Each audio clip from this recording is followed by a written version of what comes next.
O que significa a raiz quadrada de um número negativo? Quantidade não é. Não faz sentido em falar em raiz de -1 bolas. Medida também não é. Já viu uma mesa com raiz de -1 metros de comprimento? Qual o significado, então, de um número complexo?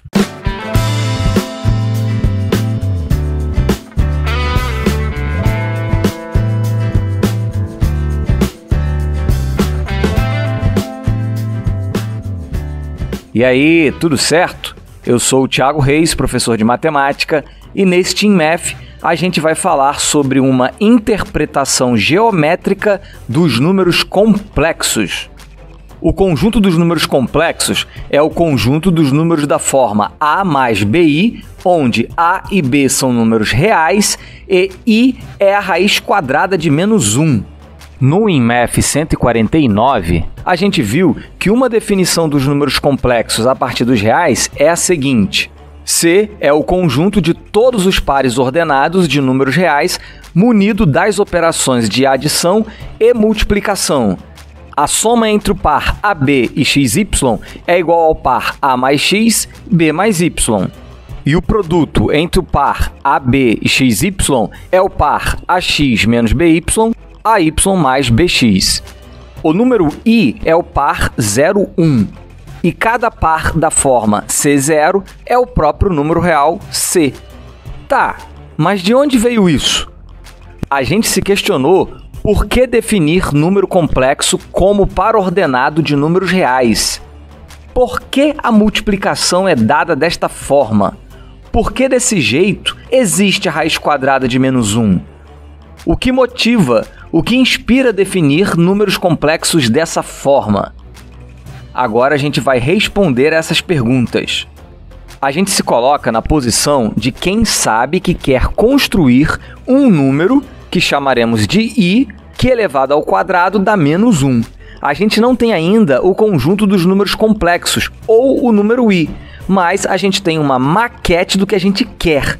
Isto é, não temos ainda o edifício dos números complexos, mas temos uma maquete que nos norteará como construí-lo. A questão agora é: o que pode desempenhar o papel dos novos números? E o que pode ser definido como multiplicação de forma que exista um elemento que, multiplicado por ele mesmo, resulte em -1?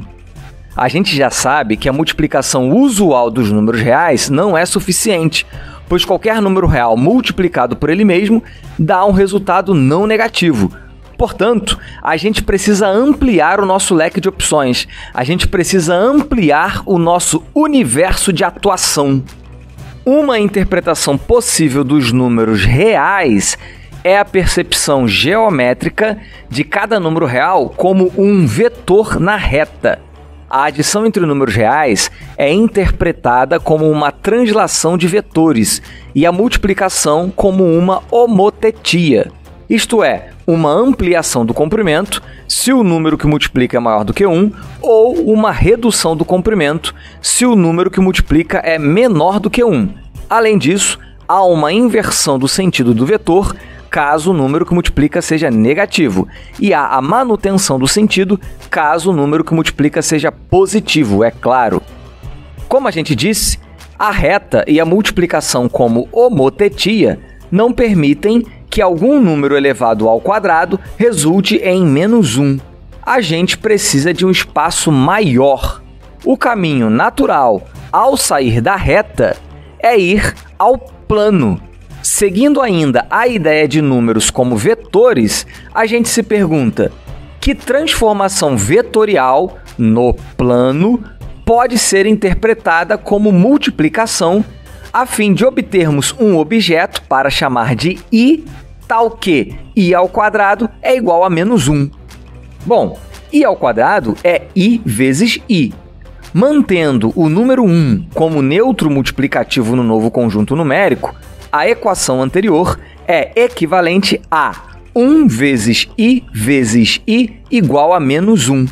Dessa forma, a gente quer um objeto I tal que multiplicar o 1 por I 2 vezes significa transformar o 1 no -1. que operação geométrica pode ser aplicada 2 vezes ao vetor 1, de maneira que ele se transforme no vetor -1. Ora, uma transformação geométrica que aplicada 2 vezes leva o 1 no -1 é a rotação em 90 graus. Isto é, se a gente rotacionar o vetor 1 2 vezes em 90 graus, a gente obtém o vetor -1. Dessa forma, a gente conclui que uma possibilidade é a multiplicação por i significar uma rotação em 90 graus. A título de padronização, a gente convenciona que essa rotação deve ser feita no sentido anti-horário. Se fosse no sentido horário, também alcançaríamos nossos objetivos. A padronização é apenas uma questão de falarmos a mesma língua. Bem, isso responde o que deve ser a multiplicação por i. Mas quem deve ser o vetor i? Como a gente disse, a gente quer manter o 1 como neutro multiplicativo. Assim, 1 vezes i tem que ser igual a i. Como a gente concluiu que multiplicar por i significa fazer uma rotação em 90 graus no sentido anti-horário, pela equação anterior, a gente tem que i é o resultado da rotação em 90 graus no sentido anti-horário do vetor 1. Portanto, i tem que ser o vetor 0, 1. Até agora, a gente determinou 3 coisas. O conjunto dos números complexos será o conjunto dos vetores no plano. O número i será o vetor 0, 1. E a operação de multiplicação por i será a rotação em 90 graus no sentido anti-horário. A gente precisa ainda determinar que transformações serão a operação de adição e que transformações serão a operação de multiplicação por um número complexo qualquer, não apenas por i. A gente sabe que a adição usual de vetores no plano é dada pela translação de um dos vetores através do outro. Se a gente mantiver essa definição, a adição entre números complexos respeita a adição entre números reais. Dessa forma, a gente conclui que, dados 2 números complexos, a soma deles é o resultado da translação de um dos números através do outro. Ou seja, dados AB e XY, a gente tem que AB mais XY é igual a A mais X, B mais Y. Onde a soma do lado esquerdo da igualdade, essa entre pares, é a soma complexa. Já a soma do lado direito da igualdade, essa dentro do par, é a soma usual entre números reais. O que a gente tem até aqui? O conjunto dos números complexos será o conjunto dos vetores no plano. O número i será o vetor 0, 1. A adição entre números complexos será dada pela adição coordenada por coordenada. E a operação de multiplicação por i é a rotação em 90 graus no sentido anti-horário. E a multiplicação não apenas por i. Como a gente quer manter as operações nos objetos antigos, a gente quer que a nova multiplicação estenda a multiplicação de vetores por escalares. A gente sabe que a operação de multiplicação de vetores por escalares para cada vetor xy e cada escalar c é definida por c que multiplica xy é igual a cx, cy. Uma forma de interpretar essa multiplicação é através de operações com matrizes. Dessa forma, identificando o vetor xy com a matriz coluna xy, a gente tem que a operação matricial que traduz a multiplicação de vetores por escalares é a matriz 2 por 2 C0, 0C, que multiplica a matriz coluna xy igual à matriz coluna cx, cy, que é identificada com o vetor cx, cy. Dessa forma, a gente pode identificar cada escalar C a matriz quadrada 2 por 2, C0, 0C. O que a gente tem até aqui? O conjunto dos números complexos será o conjunto dos vetores no plano. O número i será o vetor 0, 1. A adição entre números complexos será dada pela adição coordenada por coordenada. A operação de multiplicação por i será a rotação em 90 graus no sentido anti-horário. E os números reais podem ser identificados a matriz quadrada 2×2, onde a diagonal principal é formada só pelo número e a diagonal secundária é de zeros. Sendo xy um vetor qualquer no plano, pelo que a gente viu da adição, a gente tem que xy é igual a x0 mais 0y. Pelo que a gente viu da multiplicação por escalar, a gente tem que x0 é o x que multiplica o vetor 1, 0, e 0y é o y que multiplica o vetor 0, 1. Mas, agora se lembre que o vetor 0, 1 é o que desempenhará o papel do número i. Além disso, o número 1 é o vetor no eixo horizontal de comprimento 1 e sentido positivo. Assim, o número 1 é identificado ao vetor 1, 0. Logo, o par xy pode ser escrito da forma x mais yi. Dessa maneira, os vetores no plano podem ser escritos da forma x mais yi. O que temos até aqui? O conjunto dos números complexos será o conjunto dos vetores no plano. O número i será o vetor 0, 1. A adição será dada pela adição coordenada por coordenada. A multiplicação por i será a rotação em 90 graus.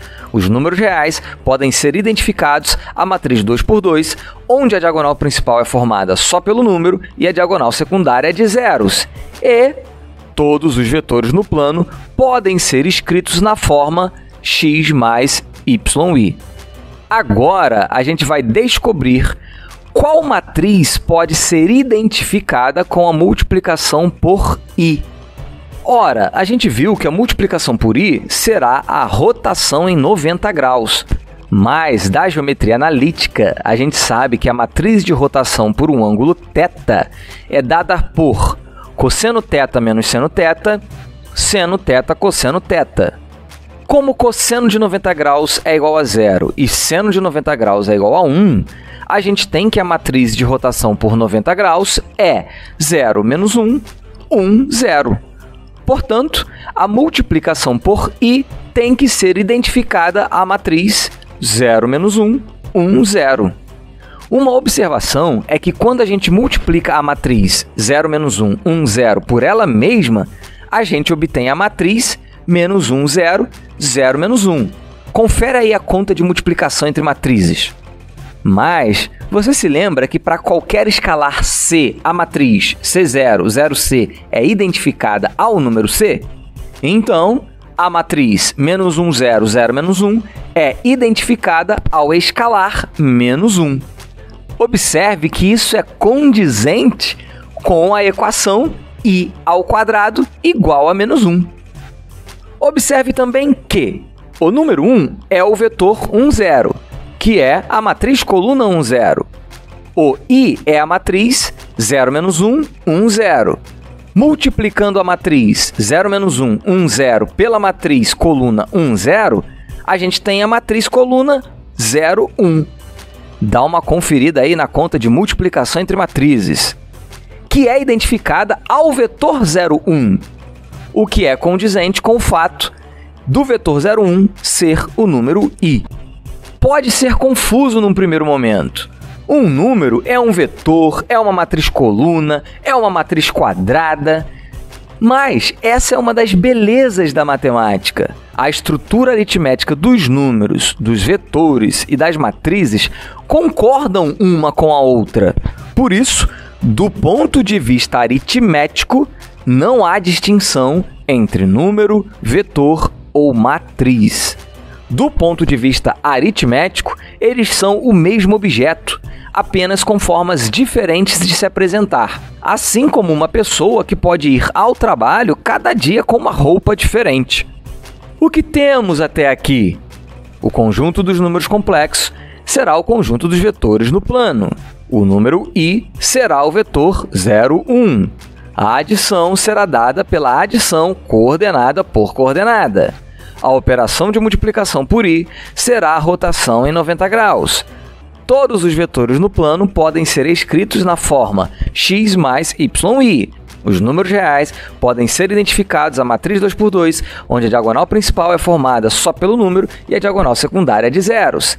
E a multiplicação por i é identificada a matriz 0 menos 1, 1, 0. Como fica a identificação, o par xy igual a x mais yi, na forma matricial? O número real x é identificado a matriz 2 por 2, x0, 0x. A adição complexa concorda com a adição matricial. O número real y é identificado a matriz 2 por 2, y0, 0y. A multiplicação complexa concorda com a multiplicação matricial. E o número complexo i é identificado a matriz 2 por 2, 0 menos 1, 1, 0. Agora você vai me fazer a gentileza de pausar o vídeo e efetuar a multiplicação e a adição entre matrizes. Com isso, todo número complexo xy no plano pode ser identificado pela matriz x menos y, yx. Dessa forma, a gente pode entender a multiplicação entre dois números complexos AB e XY pela multiplicação entre as matrizes 2 por 2, A menos B, BA e X menos Y, YX. A gente aplica a definição de multiplicação entre matrizes e observa que um mesmo número aparece na diagonal principal e um número seu simétrico na diagonal secundária. Agora, lembre que a gente identificou uma matriz desse tipo ao vetor em que a primeira coordenada é o número que aparece na diagonal principal e a segunda coordenada é o número que aparece na diagonal secundária. Bingo! Isso nos dá um meio de definir a multiplicação entre pares ordenados quaisquer. Com tudo isso que a gente conversou, a gente pode definir o conjunto dos números complexos da seguinte forma: C é o conjunto de todos os pares ordenados de números reais, munido das operações de adição e multiplicação que você vê na tela agora. Além disso, um número em especial, o par 01, é denotado por i. No INMEF 149, a gente viu como esta definição faz dos complexos um conjunto numérico com as propriedades esperadas e que permite a raiz quadrada de número negativo. Agora, é interessante notar que a multiplicação por um escalar é uma homotetia e a multiplicação por i, especificamente, é a rotação em 90 graus. A pergunta que fica agora é: qual o significado geométrico da multiplicação por um número complexo qualquer? Ah, essa eu vou deixar para você responder aí nos comentários, hein? Foi um prazer estar com vocês, pessoal. Até a próxima!